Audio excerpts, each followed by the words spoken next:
সুপ্রিয় দর্শক, আসসালামু আলাইকুম। নিউজ 24 মিডিয়ায় রাতের সংবাদে আপনাদের স্বাগতম। শুরুতে জানিয়ে দেব সংবাদ শিরোনাম। বাংলাদেশের ছাত্রদের সংঘর্ষের ফুটেজকে হিন্দু হত্যাকাণ্ড বলে মিথ্যা প্রচার। কাঠগড়ায় কাঁদতে কাঁদতে কামাল মজুমদার বললেন, শেখ হাসিনাকে ছাত্রদের দাবি মেনে নিতে বলেছিলাম। জানিয়ে দেব মুড়ি বিক্রেতা থেকে 700 কোটি টাকার মালিক সোনা চোরাচালানি আবু বিমানবন্দরে আটক। সর্বশেষ জানিয়ে দেব ধৈর্যের পরীক্ষা নিলে আবারও বিস্ফোরণ হবে বললেন জামায়াতে আমির ডক্টর মোহাম্মদ শফিকুর রহমান। শুনছিলেন সংবাদ শিরোনাম। পুরো খবর পেতে ভিডিওটি শেষ পর্যন্ত দেখুন। সর্বশেষ সংবাদ পেতে চ্যানেলটি সাবস্ক্রাইব করুন। এবারে বিস্তারিত। বাংলাদেশের ছাত্রদের সংঘর্ষের ফুটেজকে হিন্দু হত্যাকাণ্ড বলে মিথ্যা প্রচার। বাংলাদেশের শিক্ষার্থীদের সংঘর্ষের ফুটেজকে হিন্দু হত্যাকাণ্ড বলে সামাজিক যোগাযোগ মাধ্যমে মিথ্যা প্রচার করা হচ্ছে। তবে এএফপির ফ্যাক্ট চেকিং সাইট বলছে, অনলাইন শেয়ার করা সহিংস সংঘর্ষের ফুটেজ অমুসলিম সংখ্যাগরিষ্ঠ বাংলাদেশ হিন্দু শিক্ষার্থীদের নিহত হওয়ার প্রমাণ পাওয়া যায়নি, যেমনটি সোশ্যাল মিডিয়া পোস্টে দাবি করা হয়েছে। ভিডিওতে দেখা যায় রাজধানী ঢাকার বিভিন্ন কলেজের শিক্ষার্থীদের মধ্যে সংঘর্ষ হচ্ছে। পুলিশের একজন মুখপাত্র এবং যে বিদ্যালয়ের সহিংসতা ছড়িয়ে পড়েছিল সেখানকার অধ্যক্ষ এএফপিকে বলেছেন, ঘটনাটির সঙ্গে ধর্মের কোনো সম্পর্ক নেই। 8 ডিসেম্বর ভিডিওটি শেয়ার করা একটি এক্সপোস্টে দেখা হয়েছে শেখ মুজিবুর রহমান কলেজ ঢাকা বাংলাদেশ হিন্দু ছাত্রদের চিহ্নিত করা হয়েছে, আলাদা করা হয়েছে এবং হত্যা করা হয়েছে। ফুটেজে দেখা যায় ঢাকায় একটি স্কুল ডক্টর মাহবুব রহমান মোল্লা কলেজ নামে একটি ভবনের কাছে জনতা লাঠিসোঁটা নিয়ে হামলা চালাচ্ছে। একই ধরনের ভিডিওতে এক্সপোস্টে ছড়িয়ে পড়ছে, সেখানেও দাবি করা হয়েছে বাংলাদেশে একজন হিন্দু ছাত্রকে হত্যা করা হয়েছে। কাঠগড়ায় কাঁদতে কাঁদতে কামাল মজুমদার বললেন, শেখ হাসিনাকে ছাত্রদের দাবি মেনে নিতে বলেছিলাম। সাবেক শিল্প প্রতিমন্ত্রী Kamal Ahmed Majumdar Dhaka chief metropolitan magistrate CMM আদালতে দাবি করেছেন, তিনি বৈষম্য বিরোধী ছাত্র জনতার আন্দোলনের পক্ষে ছিলেন। তিনি তৎকালীন প্রধানমন্ত্রী শেখ হাসিনাকে বলেছিলেন ছাত্রদের দাবি মেনে নিতে। ছাত্র জনতার আন্দোলনের সপক্ষে এই বক্তব্য রাখার কারণে তার গণভবন ঢোকা নিষেধ ছিল।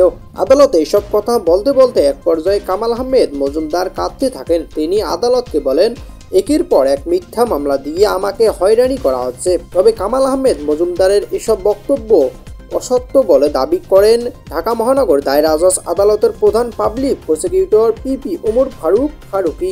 এক পর্যায়ে কাঁদতে শুরু করেন কামাল আহমেদ মজুমদার। তিনি আবার আদালতের উদ্দেশ্যে বলতে থাকেন, আমি একজন বীর মুক্তিযোদ্ধা, আদালতের আমার সম্মান রয়েছে, আমাকে মিথ্যা মামলা দিয়ে হয়রানি করা হচ্ছে।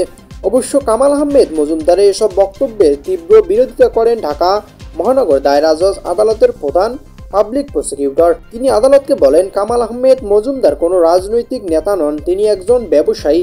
তিনি রাজস্ব ফাঁকি দিয়েছেন, মিরপুর নিরীহ ছাত্র জনতার গুলি করে হত্যা করেছেন, সরকারের খাস জমি দখল করে সেখানে ভবন বানিয়েছেন। তার কথা শুনে মনে হচ্ছে তিনি অন্য গ্রহ থেকে এ পৃথিবীতে নেমে এসেছে। তিনি বলেছেন, বাদীর কোনো খবর নাই, শত শত স্কুল বাচ্চা ছাত্র জনতাকে গুলি করে হত্যা করা হয়েছে। তারা বাদী হয়ে মামলা করেছেন, রাষ্ট্র এই বিচারের দায়িত্ব নিয়েছে। যখন মামলার বিচার শুরু হবে তখন বাদীরা আদালতে আসবেন।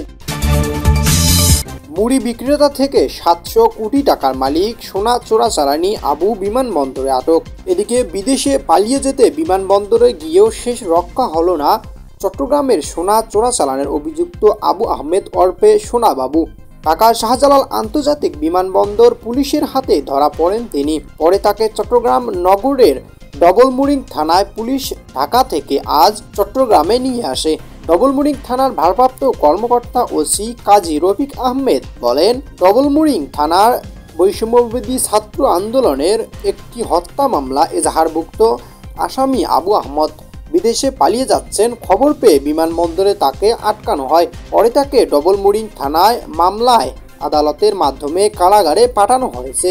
আবু আহমেদের বাড়ি চট্টগ্রাম ফটিকছড়িতে। 1991 সালে শ্রমিক ভিসা নিয়ে দুবাই যান তিনি। বিদেশ যাওয়ার আগে দেশে মুড়ি বিক্রি করলেও সেখানে গিয়ে বনে যান সোনা চোরাচালান ও হুন্ডি কারবারি। বছর খানেক আগে CID financial crime unit Abu আহমেদের 700 21,74,00,000 টাকা সম্পদের খোঁজ পায়। এ নিয়ে কোতোয়ালি থানায় মামলায় সিআইডি তদন্ত প্রতিবেদনও জমা দেয় আদালতে। এতে বলা হয়, আবু আহমেদ চট্টগ্রামে অর্থ পাচার এবং সোনা ও অন্যান্য পণ্য চোরাচালানের মাধ্যমে অবৈধভাবে বিপুল পরিমাণ সম্পদ অর্জন করেছেন। তার মধ্যে রয়েছে বেশ কয়েকটি ভবন, প্লট ও বিলাসবহুল বাড়ি। দুবাইয়েও তার 3টি দোকান রয়েছে। তদন্তে প্রমাণ মিলেছে Abu Ahmed Farhad real trending, nice telecom centre, Rupa telecommunication বিভিন্ন প্রতিষ্ঠানের নামে 21টি ব্যাংক অ্যাকাউন্ট খোলেন, যাতে লেনদেন হয়েছে বিপুল পরিমাণ টাকা। ধৈর্যের পরীক্ষা নিলে আবার বিস্ফোরণ হবে, জামায়াতে আমির ডক্টর মোহাম্মদ শফিকুর রহমান। জামায়াতে ইসলামীর আমির শফিকুর রহমান বলেছেন, শুধু জামায়াতে ইসলামী করার কারণে আমাদের নেতাকর্মীদের হত্যা করা হয়েছে, নেতাদের গুম নির্যাতন করা হয়েছে, অফিস ও দোকানপাট ভাঙচুর করা হয়েছে, শেষে আমাদের রাজনীতি নিষিদ্ধও করা হয়েছে। এত কিছু করেও আমাদের দমিয়ে রাখতে পারেনি হাসিনা সরকার। এখন অনেকেই আবার আমাদের সমালোচনা শুরু করছে। আমাদের ধৈর্যের পরীক্ষা নেবেন না, ধৈর্যের পরীক্ষা নিলে আবার বিস্ফোরণ হবে। ফেনী শহরে একটি মিলনায়তনে গণ অভ্যুত্থানের শহীদদের পরিবার ও আহতদের সঙ্গে মতবিনিময় সভায় এমন মন্তব্য করেন জামায়াতে আমির ডক্টর মোহাম্মদ শফিকুর রহমান। জামায়াতে আমির আরও বলেন, ভবিষ্যতে আমরা এমন সরকার চাই যাদের গ্রাম থেকে শুরু করে পার্লামেন্টে দায়বদ্ধতা থাকবে, তাদের হাতগুলো দুর্নীতি থেকে মুক্ত থাকবে এবং জনগণে আমানত খেয়ানত করবে না। তাহলেই উন্নয়নের জন্য দেশের যে সম্পদ ব্যয় হবে তা কাজে লাগবে, দেশের চেহারাও বদলে যাবে ও দেশ মাথা উঁচু করে দাঁড়াতে পারবে।